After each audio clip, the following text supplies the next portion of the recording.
if you're doing interviews, you're casting this extraordinarily wide net.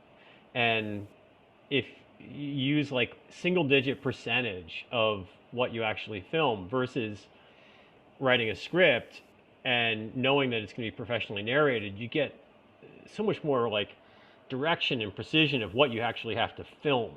Any comments on that? Like I feel like that allowed us to go pretty fast in this project. Yeah. Well, I think we embraced the looseness of the portraits and showing up and capturing things handheld and improvising, having our subjects improvise in front of the camera and get these kind of in between moments that felt humanistic and natural. And then what brought the control to the final product was writing a script, hiring a professional voice actress, having them take a professional recording of that and sending it to us, and then scattering that throughout the video in order to send a strong, solid message of how the viewer should feel about this content that they're watching. Yep. Yeah, and just to add to that, as an example, I love how, like when Kyle, you edited this, afterwards, you tied in like hearing the narration saying, or let me back up a little bit towards from the beginning to the middle of the video, we're seeing a lot of the frontline workers wearing masks, and the narration is taking us through the setting and like the weight of the situation back in 2020. But towards the end, ending on a positive note, we hear the narration saying slowly, like, thank you. And it syncs with just watching the subjects like removing their masks and seeing a beautiful smile. So there was a lot of like that precision that you can put together, pairing up words with imagery that I found like worked beautifully. Yeah, going back to the concept, I think we chose certain types of media to be in the product for a certain reason, and for them to kind of be there for what they do really well. So like photographing things with a cell phone or documentary style, and just letting your subject be, letting the context of the shot be, and getting it in an honest way. And then writing a script where you can really add a lot of control and verbiage to describe something, and push this in a certain direction. The type of music that we use can make you feel a certain way. The sound effects that we sourced, the news sound effects that we have, changing imagery into black and white instead of having it in color.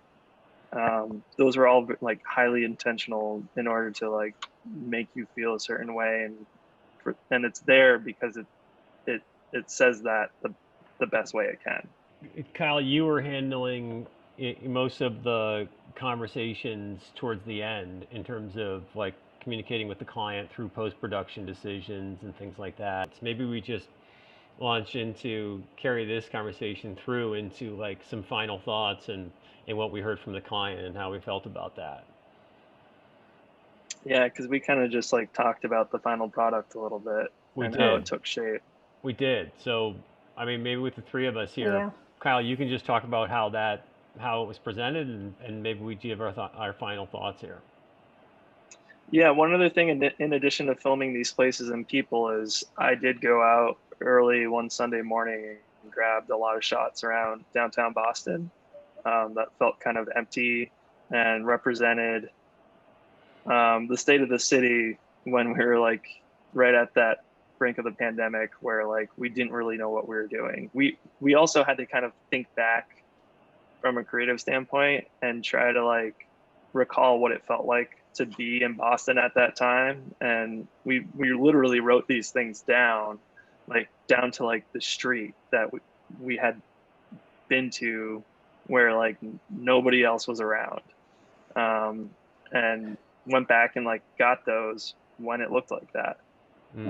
For example, like I woke up really early. First shot I got that I knew I had to get was like a very photographed spot in Boston, right next to the garden, looking at the Zachem Bridge and getting it with no cars on it. Cause like there was a point where like I-93 was empty. So we went and got that. And I remember when I was getting it too, Matt was going to help with it. And he was like, I don't know if I can make it out that weekend or not. But sure enough, I was photographing South Station, and who do I run into? Matt coming out of South Station, who's going to photograph South Station too. Oh, wow. Control So freak, like we probably. all had this project on our mind with a deadline. With my kids, by the way, I think, right? Yeah. Yeah. Yeah, I was ready to hand them the camera. I forgot about that. But you Yeah. bring up a great point. That idea of we've had to force ourselves to remember. I remember those conversations. It was like, no, let's remember what this was actually like. Because even when we made this in Yeah. January or February, it was really easy to forget that uh, how we were all feeling in March of 2020 and how uncertain everything felt and how those people decided to go to work under those circumstances. That had even faded by January 2021. It's a great, I forgot about that. Mm. You know, you'll see those shots in the beginning of the final product. We chose to make those shots all black and white. And we shot that in a slower frame rate too. Mm. But simplifying it into black and white really makes it about the space and what you're looking at, and like removes a lot of other connotation that could like distract you, and like gets right to the point of like those shots. Yeah. It also, black and white has a reference to like the past and what something used to feel like, and I think that decision was also conscious when we did that. The sound bites from the news anchors, because everyone was just glued every single day, like getting information, the right Yeah. information or wrong information, whatever it was. We had no idea what the next day would look like. And every day felt like a week. And every week started to Yeah. feel like a month. It was just like the timing, perception, and the dreadfulness and not knowing was so heavy for everyone last year. So Yep. it felt appropriate to pair up, hearing from news sound bites with like the black and white compositions that Kyle had filmed. Yeah.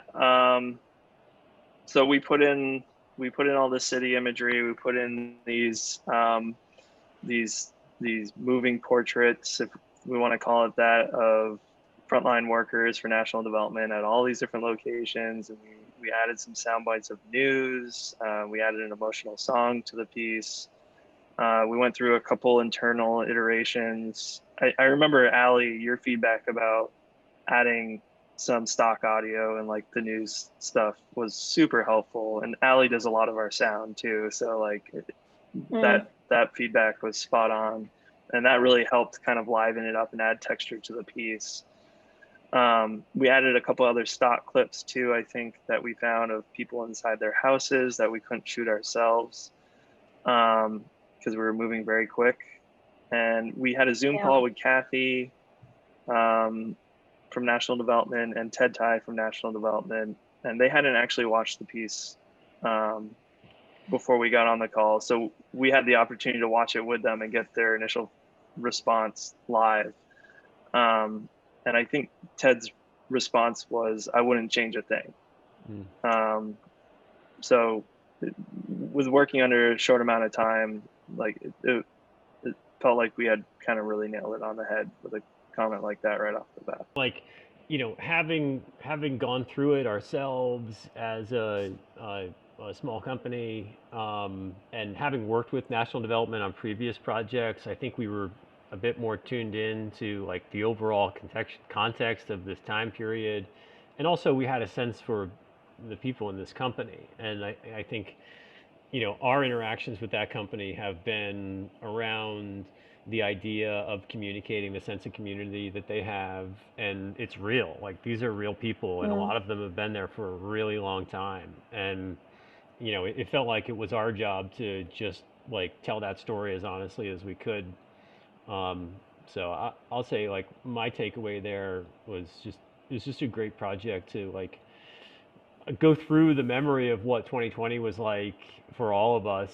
But I mean, to tell that story through their, kind of by highlighting their frontline workers was just a very satisfying project. It Yeah, I was. like that. Allie, do you want to share your favorite part? And I can share mine too. Yeah, I Did you would have a say favorite part? overall, I just really enjoyed.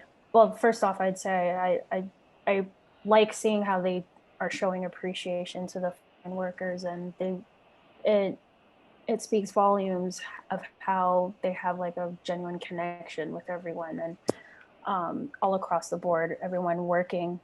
Um, but with our role played into it, I just really appreciated those spur of the moment creative ideas that would come out of, like, the three of us on site and kind of just coming up with like, oh, let's try this, and kind of impromptu ideas.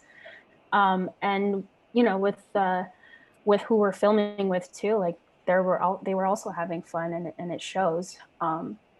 So I really appreciated that working on this project. Yeah, I think my favorite thing is a combination of the both of yours, where we've done stuff for national development in the past, and it really feels like when we're making uh, videos with their employees in them, that we start to become a part of their team a little bit and get to know them, and build a relationship with them. And it, especially for us who we often make content about spaces and places. And this too was a video about spaces and places, but um, through the metaphor of showing a human on screen. And there's a way of